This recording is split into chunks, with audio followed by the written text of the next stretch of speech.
when I met my husband, I said, I want to have 7 children. He was laughing. He said, in this country, I said, yes, but I love children. So for me to be at this age without a child, you know, I'm going to have part of me that is not alive, part of me that I have put on hold, which is always going to haunt me. So even when I had 2 boys and a girl, my daughter used to tell me about children. But I was having my kids every 2 years. So in 1999, I had a tubal pregnancy that was in the tube. And then I got so angry. I wanted to take my womb out. The doctor said, don't do it. That was after McAllen. And when he said, don't do it, he said, give yourself time. You're angry. So because I did everything on schedule, I have plan for everything. You know, people will ask them something, you say, oh, I'll wait until then. No, me, I plan 1 year and 5 years. That's how I put myself. Like this January 1, I already know what I have in place to achieve before end of January. I'm not the type that say, I'll wait, I will think about it. And no, I have a plan because vision is one of the things that was taught. It's one of the directions of life. So you can't just wake up in the morning and say, I want to do this. If you're doing it, then you are randomly talking. So being married, having children, being in a job, and achieving what I have, I planned it out. If I miss a step, I'm going to revisit it again. So it took me 7 years from McAllen to Haley. And it was just one morning, I just woke up. I said, okay, I can't take it anymore. I was like, are you kidding me? Because I wanted 1 child. Me, I wanted 7. We agreed on 4. But I had 3. The next one was tubal pregnancy. I couldn't do it again. And then so I just woke up. I said, I want to go try again. He said, you're crazy. So I want to see my doctor. The doctor said, you've been on birth control for so long. It's going to take you a while to get pregnant again. I said, but can I get pregnant? She said, of course. You just have to keep trying, but don't be disappointed. I'm like, okay. So I threw in front of Ike, I threw my birth control in the trash. It was just, and I planned to have a baby in April. But by next month, the doctor told me I was pregnant. I'm like, you kidding? I didn't even get a chance to try anything because of the way he said it. He said, everybody's different. If I didn't have Haley by now, my head would have been going crazy. So that's how when you plan something, if it doesn't work out, that's the way people put it on hold. And most people keep saying, you know, is God this? But we say you guys are making is that. What about you? What did you do that contributed to that?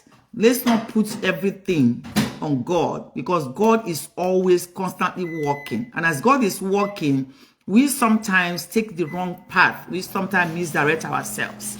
And sometimes we are waiting for him to pull us back. He could, with giving you signs, giving you hints. But make sure you're paying attention to those signs and hints that God is putting out there. I hope that makes sense. I hope this helps somebody. We live in a society in Nigeria that controls so much stuff that people do. But if you're the one that have an opportunity to live your life, I will say live your life. At the end of the day, you're the only one that will face God. Nobody's going to heaven with you to stand there, judgment day, to talk about what you did or what you did not. It's only you. So you keep listening to everybody else and keep following people and keep saying this is how it's supposed to be done. And your heart is saying something different. Follow your heart at all times. Because that heart you have is what God, that's where God puts your message for you. Your heart. So you could go to sleep, you dream, you could do something, but God is always passing message to you. So make sure you pay attention to those messages. They are very, very vital to your progress. Okay, so planning is very, very important. My first one was a boy. He was like, no, we had Adobe. Him and Adobe, they are inseparable. I didn't get close to my daughter. He did everything. Then I had McAllen. Then I got pregnant again because it was 93, 95, 97. The next one was supposed to be born 94, 99. But I lost it. So when I lost it, I just got angry and stopped. But it haunted me.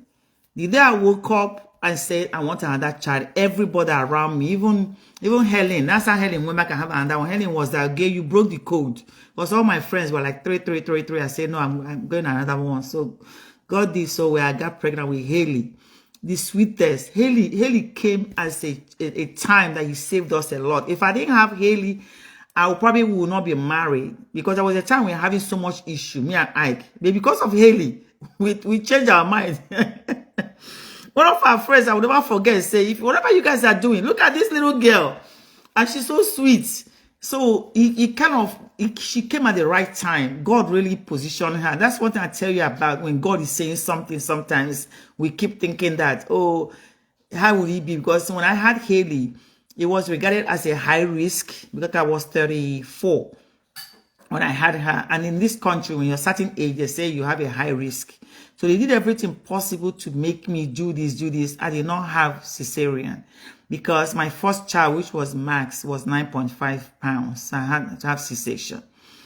After that, I never had cessation again. But this country, they made you first child C-section, then they make you go through all of them cesarean. Me, I was very stubborn. With Haley, I was in the house until, I will never forget, George Bush was running for president then. I was in the house until she was almost ready before I went to the hospital. Short, Ike was screaming, I don't want to deliver this child in the house. So me, I was in treadmill, running in treadmill.